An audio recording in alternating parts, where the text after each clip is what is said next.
to show you that it's not quite as simple as it sounds, that we really must inquire seriously into this. One of the great early Chinese Zen masters, he was kind of the senior Dharma brother of Rinzai. He's the one who helped Rinzai do what needed to be done so that Rinzai, the father of Rinzai Zen, could awaken. His name is Muzhou. He's not so well known because his younger brother Rinzai became very famous for rather complicated reasons, but that needn't to concern us here. The point is, Muzhou was an uncompromising, may I use that term, Friedman? An uncompromising Zen master. And he has a record of his own in one of the larger Zen records. And in it, he is often saying, it's a genjō kōan. I don't know if it's historically accurate, but looking at the records, this is the first time that the term genjō kōan, of course, this is the Japanese pronunciation, the genjō kōan was used. Kōan, you know, is a kōan, the problem, challenge. It goes back to a kind of a legal case, a public kōan case. Genjō means what is present, what is actually manifest. So you may know Dogen, for example, has a famous chapter in his Shobo Genzo. Sometimes it's included in there. Genjō koan. You might say the koan manifest here and now, not some koan from a book that you're given. For example, Joshu's Mu or Hyakujo's Fox. The Genjō koan, the koan actually present.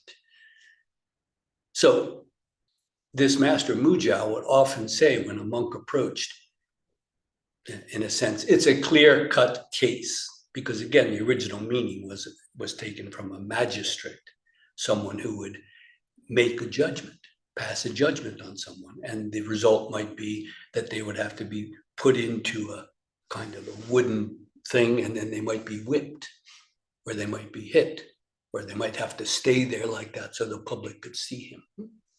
So again, the original meaning of a koan is a legal term referring to a public case, and also by implication, the judgment from that. So Muzhou, early Zen, before Rinzai a little bit, when a monk would come, he would often say, it's a genjō, it's an obvious case. You might say, your fault is obvious. Once he said, for example, the head monk is not here, so go out of the gate and give yourself 20 blows. This is very insulting, very judgmental, huh? You're not even worth being hit inside the gate of the monastery. Go outside the gate and hit yourself because the senior monk isn't here now. Is this passing judgment? On what? Where is Muzhou when he says that? Do you see? You have to see through for yourself. When you pass judgment, from where?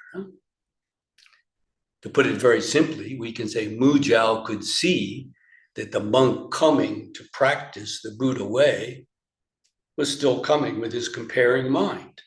And so he doesn't even give the monk a place to enter.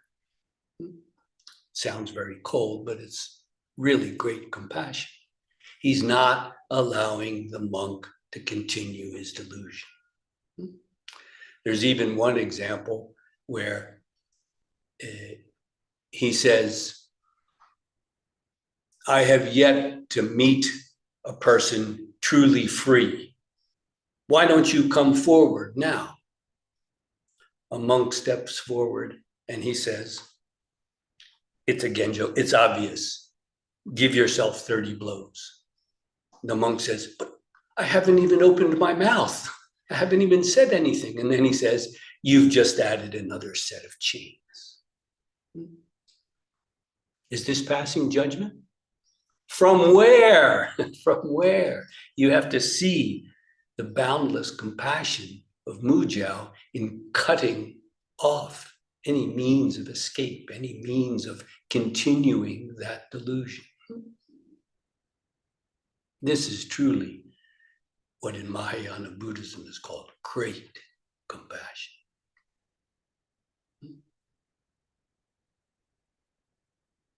From where? When we compare. Huh? From where? Huh? Where are you standing? Are you the tall Buddha? Are you the short Buddha? From where?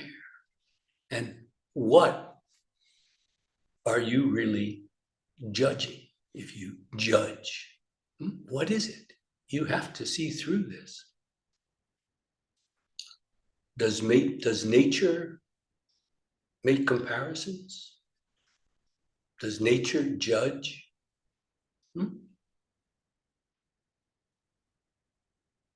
There's an incredible energy, an incredible vitality in what we call nature. And it does incredible things constantly. Last night, could you hear the thunderstorm and the lightning? This morning, the mist. Who's doing all that, huh? Who's behind it all? Of course, in monotheistic religions, Judaism, Christianity, Islam, they might refer back to God as an explanation. For some people, this is just creating more questions, perhaps. Who or what is this God then? This needn't concern us. The point is, if we just speak of nature, we all know what that is. God, this can be a bit of a nature. We know what that is. The real nature of nature. Is there someone directing it? Is there someone judging it? Is there someone saying, it's too cold today, it's too hot tomorrow? And yet, the bounty, the beauty, the elegance of nature. Have you seen it? Have you heard it in the thunder? Have you seen it in the morning mist? Who's doing that? Nature is a wonderful illustration, exemplar of what we do when we truly practice. Everything that needs to be done is done. And yet there's no one there doing it. And yet, as it's said in Taoism, doing without doing, so that nothing is left undone. This is what nature does every day without the least tiredness, frustration, need to compare or contrast. Is it any different for us? When we truly give ourselves to the practice.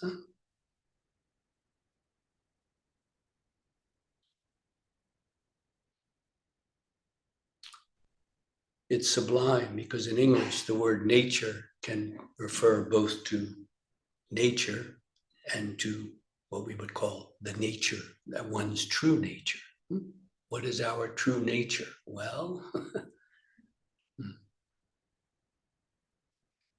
to be natural, to be natural. I don't think trees have to struggle with that. I don't think dogs do too, although I'm not a dog. But I know that humans do, don't they? We have an expression, to be human, even to be inhuman. You know that expression? Don't be so inhuman. We're humans. How can we be inhuman? And yet, we can't we? Perhaps human beings are the only beings that need to become human, to truly be human. I don't think, as Paul Tillich, the great German Protestant theologian, once said, I don't think a dog sits in the corner and ponders the question of why. No, but humans do. Humans do. Humans do compare. Is that their nature? You must see through this in your practice. If you're sitting there practicing, you're not practicing. If there's any awareness, self-reflection, which, as Friedman made clear, then it just inevitably leads to what? Comparisons, judgments, perhaps pride, perhaps shame. In the heart of your practice,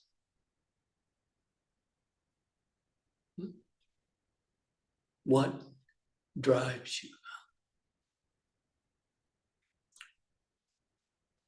Again, it's a classic Chinese poem that has been taken up by Zen to express the truth in nature, as nature, through nature. A bird sings, the mountain stillness deepens.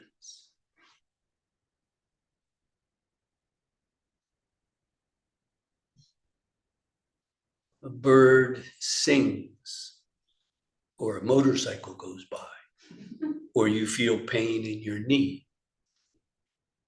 The mountain stillness deepens. I trust you can see from your experience. True stillness, true quietness cannot be broken. If it is, it's not true stillness. It's not the stillness, the quietness of nature. And so it is expressed so eloquently. A bird sings. Oh, keep it silent. We're doing meditation, right? A bird sings. It simply deepens that stillness, that quietness. It doesn't break it. If it does, it's not true stillness or silence. Consider well, in the depths of your practice, what can break this stillness, this quietness?